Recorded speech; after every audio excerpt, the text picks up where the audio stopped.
Hi everyone, it's Miss Sutton here, and I'm just playing a recording for you, or I'm creating a recording for you so that you can see what an Ignite presentation is. And so I've done a year in review using the Weld RE4 School District Teacher Rubric so that you can get an understanding of what it should be like when you're creating your own.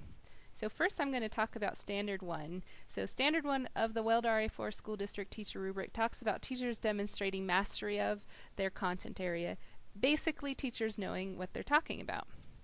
So the first thing that we did the very beginning of the year that demonstrated this was we talked about Shakespeare, and we did this because I'm passionate about this man who wrote more than 37 plays in his lifetime. So what better example to start with than somebody who is so well versed in writing? We also talked about and read the book The Book Thief. We came up with this idea of resiliency, and that through the character of Liesel we began to see that even in times of hardship, one who is resilient can and will persevere. So that's something that we talked about in relation to theme. Next, the second semester, we talked about Beowulf and the Odyssey. These we came up across themes that can stand the test of time and readers that can relate to the topics because of that. So themes are something that bind a work together. Much like this pattern for the hero's journey that we just spent so much time talking about. Archetypes are things that move the plot forward and they're relatable. So therefore, that can show us that literature is relatable. For Standard 2, we look at a teacher being able to create a learning environment that's safe for students, encourages you to take risks, and gives you a chance to get to know each other and to work together to collaborate. So we've built a sense of community in this room, and I think one way that we've done it is through news and notes. And this is just a way for you to get to know each other and to share some of myself with you and you with me so that we can build trust and understanding as well. We've also spent some time in groups, and so you've had a chance to work individual, by yourself, or you've had a chance to work in groups with others of your other peers.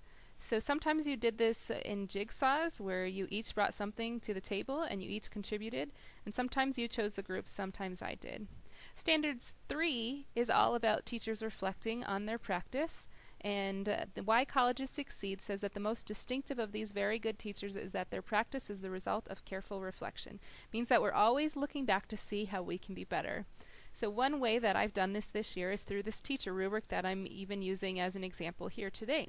So the rubric is similar to what you see in class. So when you get a rubric to be graded on an assignment, this is the same way teachers are graded. We sit down with an evaluator and we discuss ways to improve and reflect. I've also been a part of a PLC. Each department has one, and this is a professional learning environment where we can celebrate successes and evaluate failures, share ideas, talk about what's going well. I've also had a chance this year to start a blog where I can look back on things that I've done in class, and I can reflect upon how to change things, how to make things better, and then later I can go back and read those and look at how far I've come. Standard 3 of the rubric talks about teachers demonstrating leadership both inside and outside the classroom. So leadership is demonstrated through helping others and actually making things happen, moving things forward.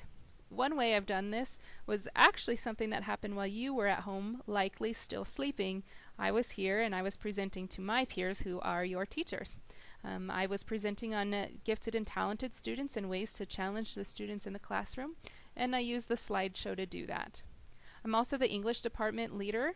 In this role, I organize meetings, and I lead by example and open the flow of communication as much as possible. So in these roles, I've demonstrated leadership. So just some additional information for you as you're creating your own Ignite presentation. You need to include at least 5 academic artifacts, and these can be screenshots of work that you've created, connections to work you've done in other classes, or quotes from your work that you particularly like. On your slides, additionally, you can include connections to work you've done or things you've read outside of school, reflections on or connections to essential questions, and images that you create or find on Google that reinforce whatever you want to talk about on your slides. Whatever you do, just make sure you're successful. Brainstorm before you begin. Prepare your slides so they're professional. Practice your speech aloud several times before you deliver. And practice with the slides on the timer so that you can stay in sync with what everyone's saying. So today what you need to do is make sure you're using your time wisely. Use the organization sheets to plan out your thoughts. Think of assignments you've completed this year that have guided you through each of the units to meeting the standards. Open a Google presentation and create 20 slides. And start looking for photos that would demonstrate your ideas and place them into your slideshow. Just remember that you as a gold class have an assignment that is due on May 14th, so you'll want to make sure that this Ignite presentation is ready to go on that date on May 14th. All right, guys, thanks for listening, and I will see you next class.